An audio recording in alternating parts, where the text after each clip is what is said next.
उसकी यहाँ पर बात की जा रही है। इस सीरीज में हम देख रहे हैं कि अभी तक हमने 5 चैप्टर्स को कवर किया हुआ है। तो आप सभी का अल्टीमेट ऑडियो बुक पर बहुत बहुत स्वागत है। आज ये यूनिट जो हमारे सामने कितनी है? 3 है। क्या है यूनिट? यूनिट 3 है हमारे सामने। तो यहाँ पे है बदलती परंपराएं, 3 वर्ग और बदली हुई सांस्कृतिक परंपराएं, संस्कृतियों का टकराव।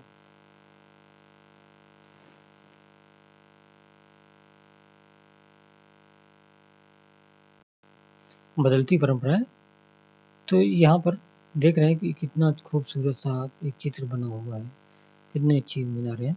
तो बदलती परंपराएं क्या है? हमने देखा कि 9वीं सदी तक कैसे एशिया और यूरोप के अधिकांश भागों में विशाल साम्राज्यों का विकास हुआ और विस्तार हुआ। इन साम्राज्यों में से कुछ यायावरों के थे और कुछ विकसित शहरों और उन शहरों के व्यापारी तंत्रों पर आधारित थे।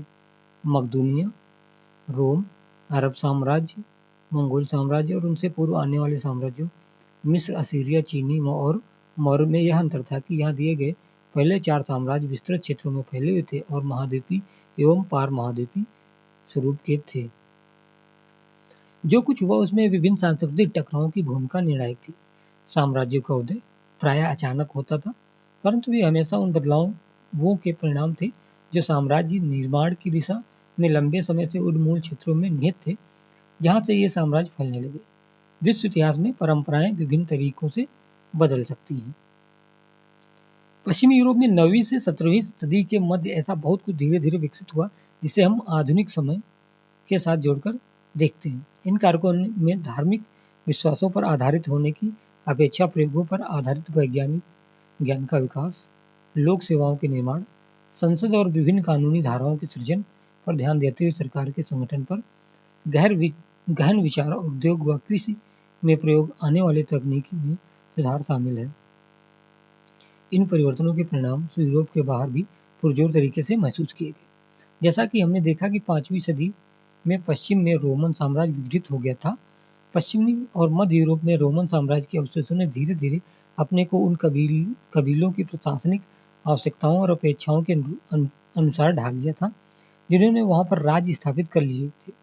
पूर्वी यूरोप, पश्चिमी एशिया एवं उत्तरी अफ्रीका की तुलना में पश्चिमी यूरोप में नगरीय केंद्र छोटे थे। बात करें 9वीं सदी तक पश्चिमी और दक्षिणी यूरोप के वाणिज्यिक और शहरी केंद्र एक्स लंदन, रोम व सियना यद्यपि छोटे थे तथापि उनका महत्व कम नहीं था। 9वीं से 11वीं सदी के मध्य पश्चिमी यूरोप के ग्रामीण क्षेत्रों में कई महत्वपूर्ण परिवर्तन हुए।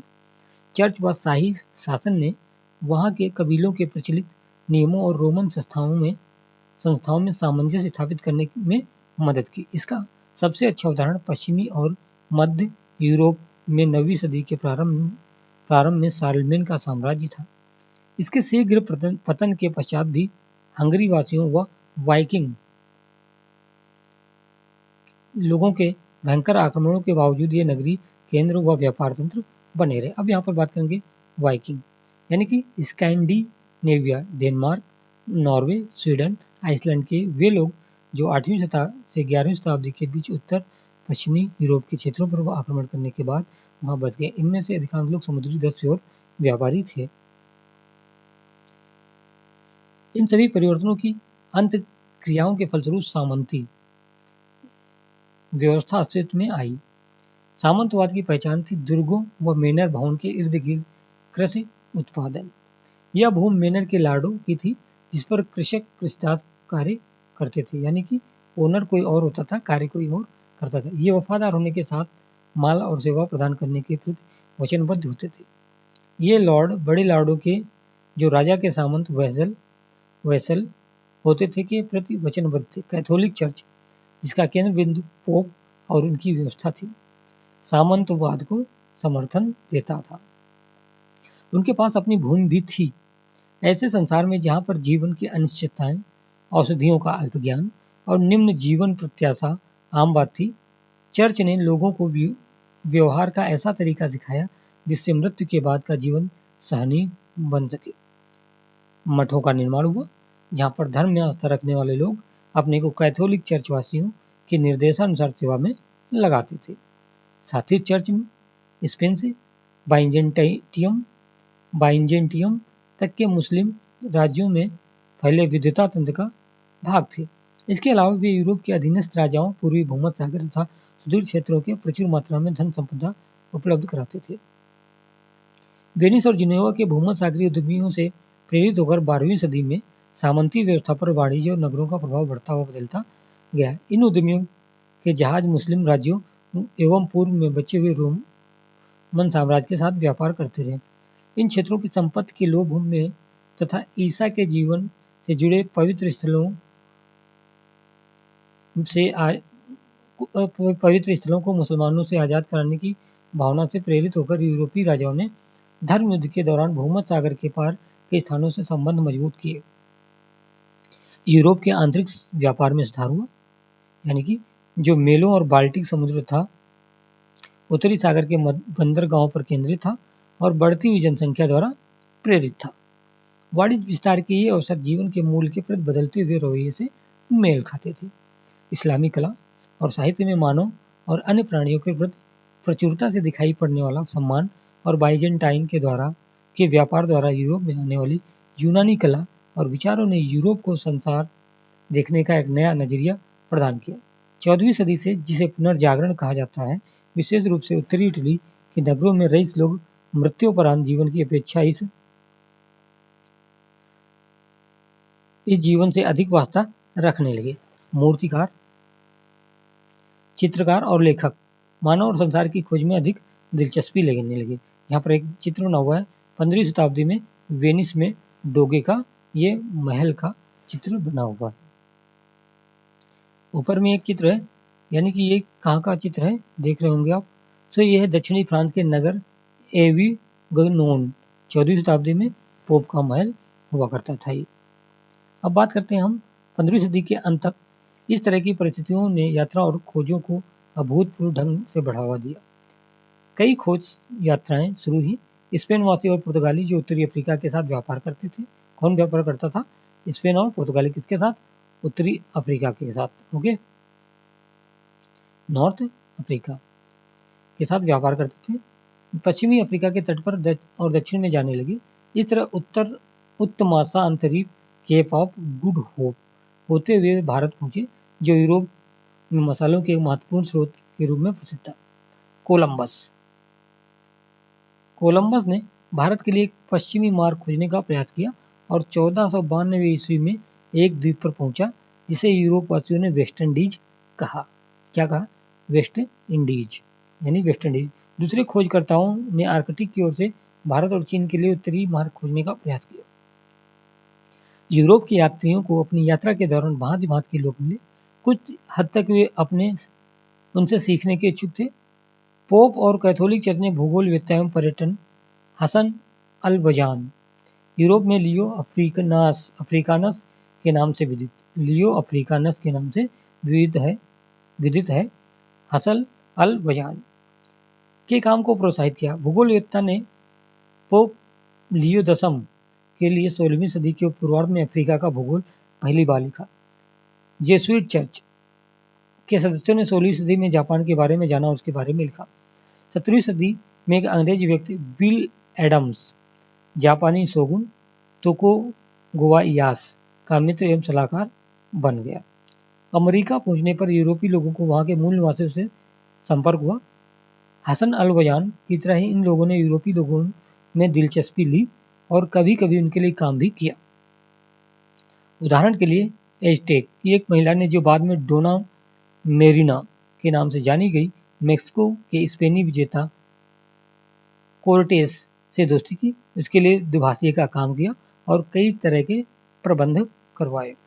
यूरोपवासी नए लोगों के साथ सामना होने की स्थिति में कभी कभी सचेत, अनामनसी और चौकन्ने होते थे। यहाँ तक कि वे जब व्यापारिक एकाधिकार स्थापित करने और हथियारों के बल पर अपनी सत्ता थोपने के लगातार प्रयास करते रहे। आप जानते होंगे कि ऐसा ही पुर्तगालियों ने 1498 में वास्को डी गामा के कालीकट यानी कोझिकोड आगमन के बाद हिंद महासागर में भी किया। दूसरी ओर कभी कभी वे दबंग, आक्रामक एवं क्रूर थे और जिनसे वे मिले उन्हें अज्ञाती मानकर उन्होंने अपने श्रेष्ठ होने का भाव प्रदर्शित किया। कैथोलिक चर्च ने दोनों रवैयों को प्रोत्साहन दिया।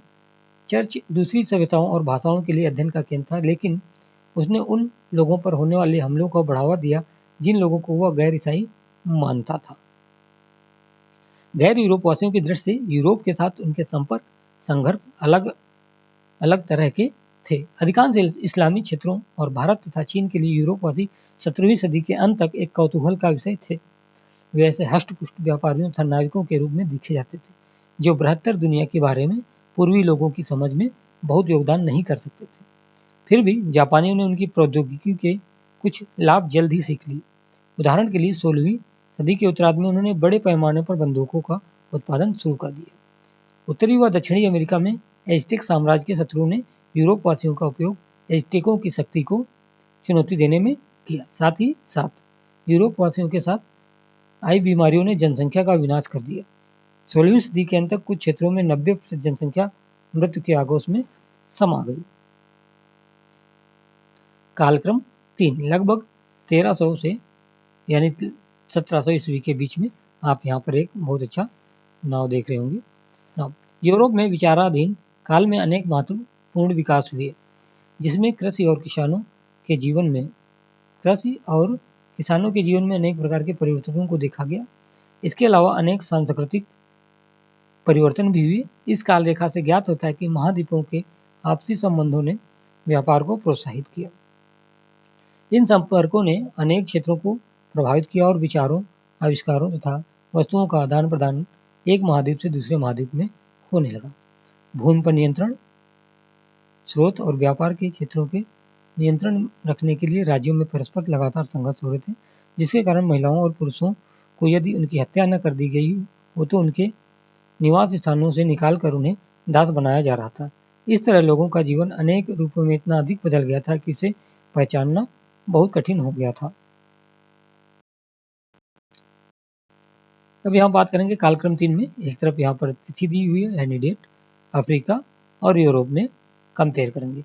1300 से 1325 ईस्वी के बीच में तो स्पेन में अल्हम्ब्रा और ग्रेनेडा महत्वपूर्ण सांस्कृतिक केंद्रों के रूप में प्रतिष्ठित हुए। कौन से? स्पेन में अल्हम्ब्रा और ग्रेनेडा। फिर 1325 से 1350 की बात करते हैं तो मिस्र में प्लेग फैल गया था। इंग्लैंड और फ्रांस में, यूरोप में बात करें तो इंग्लैंड और फ्रांस में मध्य शतवर्षीय युद्ध यानी 1337 से 1453। संपूर्ण यूरोप में ब्लैक डेथ, एक प्रकार का प्लेग का प्रकोप। 1350 से 1375 इब्न बतूता द्वारा सहारा की खोज। फ्रांस के किसानों ने ऊंचे करों का विरोध किया। ब्रिटेन में किसानों का विद्रोह 1381, जो अभी हम बात देखेंगे 1375 से 1400। ब्रिटेन में किसानों का विद्रोह 1381 में जोफ्री चांसर ने दी कैंटरबरी टेल्स की रचना की, जो कि अंग्रेजी भाषा की प्राचीनतम कृति है। यहाँ पर पूछा जा सकता है कैंटरबरी टेल्स की रचना कौन है, तो जोफ्री चांसर ने लिखा था इसको। 1400 से 1425 से 50 पुर्तगालियों ने दास व्यापार 1442 को प्रारंभ किया। कहाँ पर? अफ्रीका में।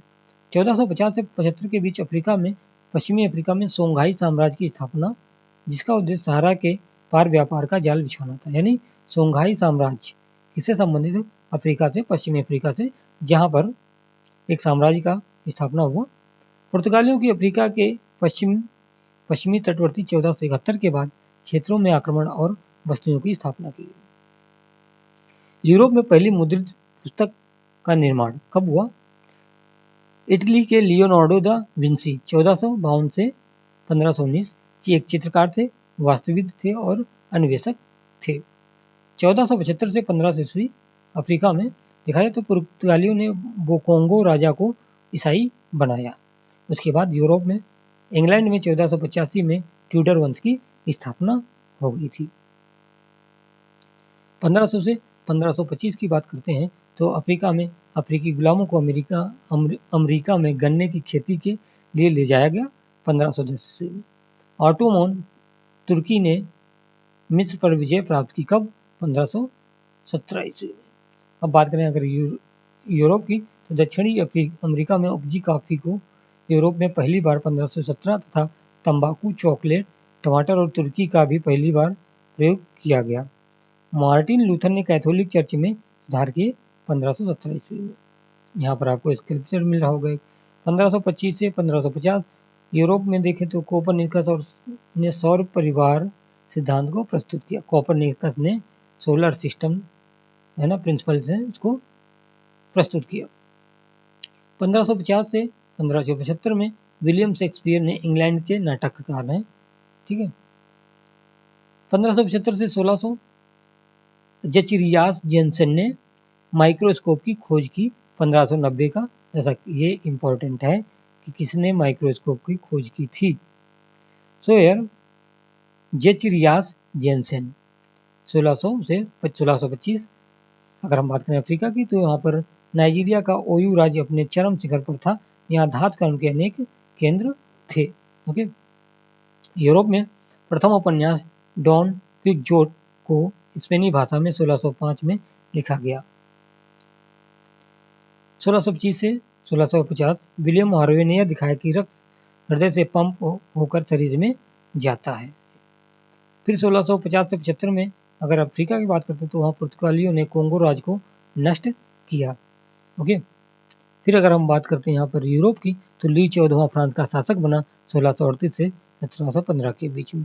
1675 से 1700 के बीच की बात करते हैं तो पीटर महान 1682 से 1725 ने रूस का आधुनिकीकरण किया। किसने आधुनिकीकरण किया? पीटर महान ने। किसका? रूस का। अब आती है बात फिर से एशिया और दक्षिणी एशिया की। हम बात करें अगर यहाँ पर तो यहाँ पर तिथि दी हुई है एशिया और दक्षिणी एशिया 1300 से 25 ईस्वी, कुछ भी नहीं। 1325 से 1350 दक्षिणी एशिया में विजयनगर साम्राज्य की स्थापना 1336 ईस्वी में हुई, यानी कि ये भारत से संबंधित है। दक्षिण भारत में विजय साम्राज्य की जो स्थापना हुई थी। 1350 से 1375 चीन में मिंग राजवंश 1368 से। फिर उसके बाद बात की जाए 1400 से 1425 क्षेत्रीय सुल्तानों का अभ्युदय हुआ दक्षिणी एशिया में। 1450 से 1475 एशिया में ऑटोमान तुर्कों का कुस्तुनतुनिया पर अधिकार हो गया था 1453 ईस्वी में। फिर बात करते हैं 1475 से 1500 तो वास्को डी गामा भारत आया 1498 में, यानी ये दक्षिण एशिया की बात है। 1500 से 1525 पुर्तगालियों का चीन में प्रवेश, इनका विरोध और इन्हें मकाओ की ओर खदेड़ा जाना, ये 1522 में हुआ। फिर उसके बाद 1525 से 1550 बाबर ने उत्तरी भारत में मुगल साम्राज्य की स्थापना की और पानीपत का प्रथम युद्ध 1526 में हुआ था। ये आपको याद रखना है, ये बहुत बार क्वेश्चंस पूछे जाते हैं। फिर बात करते हैं 1550 से 1575 अकबर 1556 से लेकर 1605 ने मुगल शासन को संगठित किया। अकबर महान, है ना। 1575 से 1600 प्रथम काबुकी नाटक जापान में प्रस्तुत किया गया।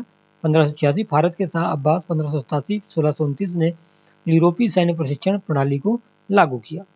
1600 से 1625 जापान में तोकुगावा शोगुनेट की स्थापना 1603 ईस्वी में हुई।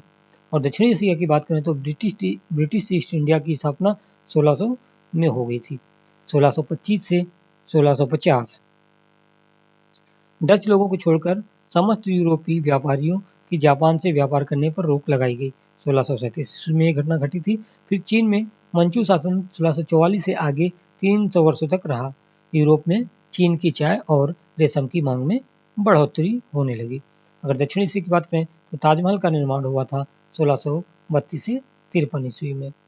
यहाँ पर 1676 से 1700 ईस्वी। अब बात करेंगे अगर हम यहाँ पर तिथि और अमेरिका। यहाँ पर देखिए तिथि है अमेरिका है, ऑस्ट्रेलिया प्रशांत महासागरीय द्वीप है। 1300 से 25 ईस्वी में टेनोटिक्टलान मेक्सिको की एज़टेक राजधानी। 1325 यहाँ के भवनों, मंदिरों, सिंचाई प्रणाली तथा लेक प्रणाली क्विपू के लिए विख्यात है, यानी टेनोटिक्टलान मेक्सिको की एज़टेक राजधानी।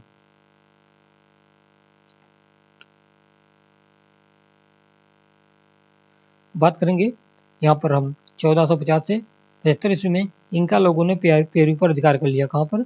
अमेरिका में अगर बात की जाए तो इंका लोगों ने पेरू पर अधिकार कर लिया था। फिर 1475 से 1500 ईस्वी कोलंबस वेस्ट इंडीज पहुंचा 1492 में, जो कि भारत की खोज कर रहा था और पहुंच गया वेस्ट इंडीज में।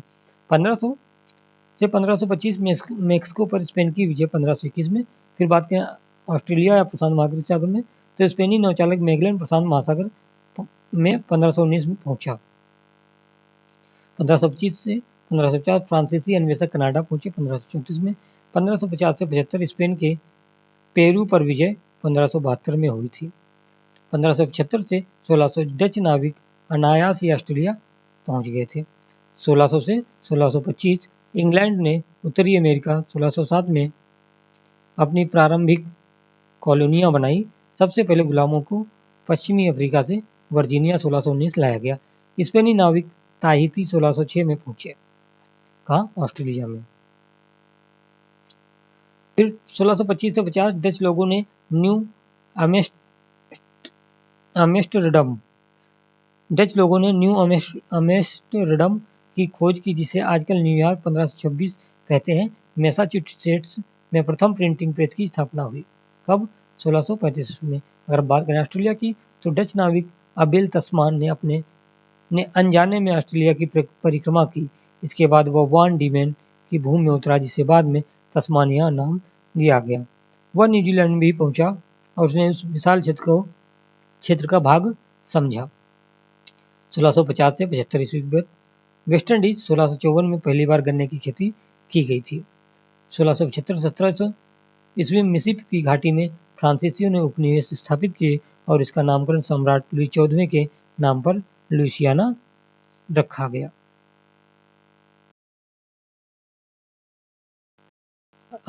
आज के सेशन में यानी इसमें यही तक, और नेक्स्ट पार्ट में हम नेक्स्ट बातें करेंगे एनसीईआरटी की इस सीरीज में। तो आप हमारे चैनल को ज़्यादा से ज़्यादा लाइक, शेयर और सब्सक्राइब जरूर करें। धन्यवाद।